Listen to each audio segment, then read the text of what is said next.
Neste vídeo, nós vamos nos ater àquilo que nós chamamos de análise de sinal do movimento.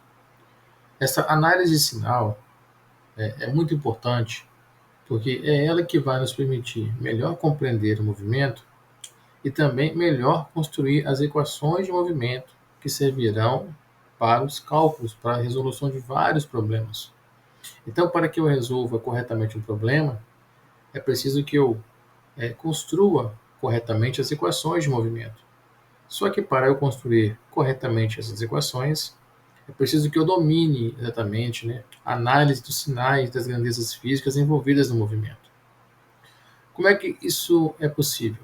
Primeiro, a análise de cada movimento, os movimentos em física, elas dependem, digamos assim, de estabelecer um referencial, um sistema de referências para analisar os movimentos.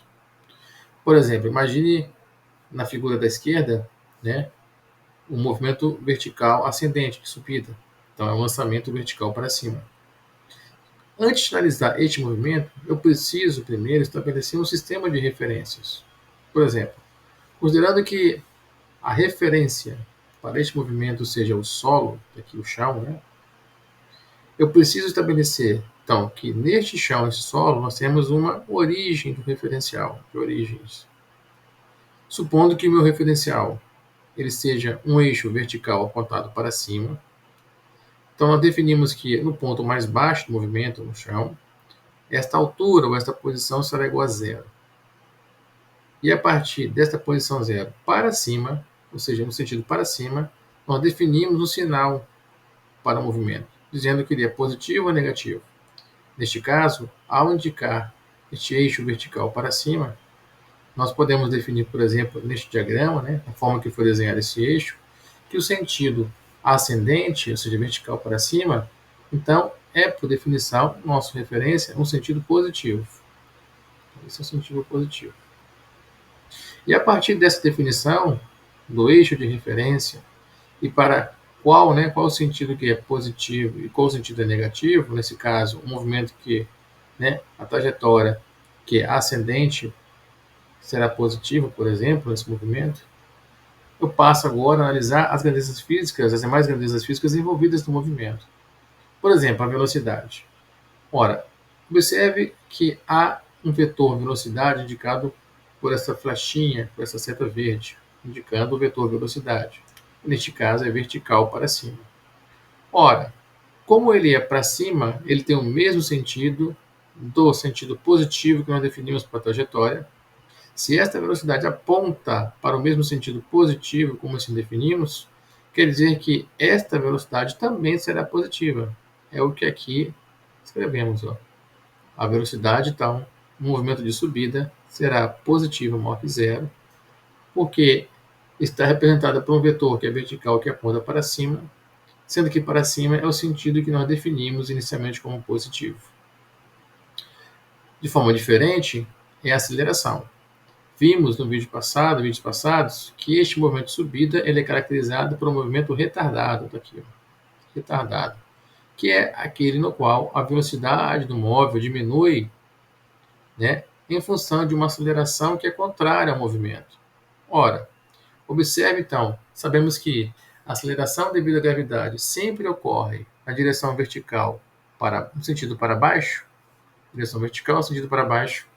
Se o sentido essa aceleração da gravidade ele é para baixo, ele está oposto ao sentido que nós definimos como positivo para o movimento. Logo, essa aceleração da gravidade ela será negativa. Então, a aceleração do movimento é negativa, porque ela é representada por um vetor que aponta para um sentido oposto daquele que nós definimos como positivo para a trajetória, para o movimento. Então, esta aceleração alfa, que na verdade será g, será menor que zero. Este, então, é o cenário do movimento de subida. Já para o movimento de descida, o que nós temos? Sabemos que ele é acelerado. Por que ele é acelerado? Porque tanto velocidade como aceleração estão no mesmo sentido. Isso provoca um aumento da velocidade em módulo à medida que o tempo passa, à medida que o corpo se desloca. Ora, uma vez definido que o sentido positivo, né, segundo o meu eixo de referências, ele é vertical para cima, quando observar a velocidade no movimento de descida, de queda livre, nós temos o conhecimento de que essa velocidade ela é vertical para baixo. Ora, se o sentido positivo é definido como sendo para cima, se a velocidade é para baixo, nós podemos afirmar que essa velocidade, em relação ao sistema de referência que nós estamos adotando, ela só pode ser negativa, porque ela é vertical para baixo. Porque ela aponta no sentido oposto ao que nós definimos como eixo positivo aqui em cima, do eixo de referência. De igual forma também a aceleração, que será sempre vertical para baixo por causa da Terra, gravidade da Terra. Como a aceleração também é vertical para baixo, ela continua sendo negativa segundo esse sistema de referência. Então, no cenário de descida, nós temos que a velocidade e a aceleração são ambos negativos. No cenário de subida, nós temos que a velocidade é positiva e que a aceleração é negativa. Isso é de extrema importância, como já falei e vou frisar aqui, para nós construirmos melhor as equações do movimento e para que façamos os cálculos de forma correta. O que aconteceria se eu definisse como eixo positivo, um sentido positivo para baixo e não para cima? Eu posso fazer isso? Óbvio que eu posso fazer isso. Porque o sistema de referência e o sentido positivo e negativo, quem define somos nós, os observadores. É o observador que define primeiro um sistema de referência e os sinais positivo e negativo para esse sistema de referência. E a partir dessa definição, desse sistema de referência, é que o observador pode analisar os fenômenos físicos. Ora, eu posso então definir que a minha referência, ao invés de ser positivo para cima, ela poderia ser positivo para baixo? Posso. Posso em alguns cenários, alguns casos, isso será extremamente útil. Então, vamos seguir nesta análise. Se os eixos então fossem para baixo, que seria esse caso aqui, ó. Supondo que a gente defina que o sentido positivo agora seja para baixo e não para cima. Como é que então seriam os sinais das grandezas físicas envolvidas? Ora, a inversão, né, do eixo de referência, do sentido do eixo aqui de referência, não altera a natureza do movimento. Observe que na subida ele continua sendo um movimento retardado. E na descida também continua sendo um movimento acelerado, como já vimos já em outros vídeos e eu falei logo acima, né, nas figuras acima. Mas o que vai mudar vai ser a análise do sinal. Observe. Se uma vez definido que o sentido positivo agora é para baixo, aqui é positivo, é para baixo, qualquer grandeza física, qualquer vetor que estiver apontado para baixo também será positivo. Se for apontado para cima, será negativo. Observe que a velocidade no lançamento vertical, ela é vertical para cima. Ora, se ela é apontada para cima e agora eu definir que meu eixo de referência é positivo para baixo, há sentidos opostos. Quer dizer que se para baixo é positivo, então para cima vai ser negativo. Então, neste caso, a velocidade será negativa. Ora, mas nesse caso, G sempre é vertical para baixo.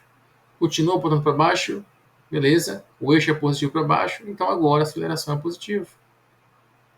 Simples assim, porque ela aponta para o mesmo sentido, né, para o qual eu definir que é positivo.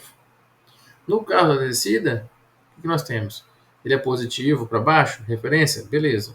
Ora, se o vetor velocidade é para baixo, ele também será positivo. O sinal da velocidade será positivo. De igual forma também a aceleração, vertical para baixo, da gravidade. A aceleração também será positiva. Por quê? Porque nós definimos que o sentido positivo agora é vertical para baixo, é para baixo. Beleza? Então, qualquer grandeza vetorial que também aponte para o mesmo sentido da trajetória positiva aqui, ó, positivo, também será considerado positivo. A velocidade é positiva, a aceleração é positiva. Neste caso, um positivo é para baixo e a velocidade era para cima, esta velocidade ela é negativa, mas a aceleração é positiva porque ela aponta para baixo também. Então, gravem isso, né? Observem, estudem, revejam o vídeo, leem livros, né, de física, pratiquem e tenham isso em seus domínios para que esses sinais sejam corretamente empregados nas equações de movimento e aí nós possamos assim, né, realizar as contas, os cálculos de forma adequada, ok?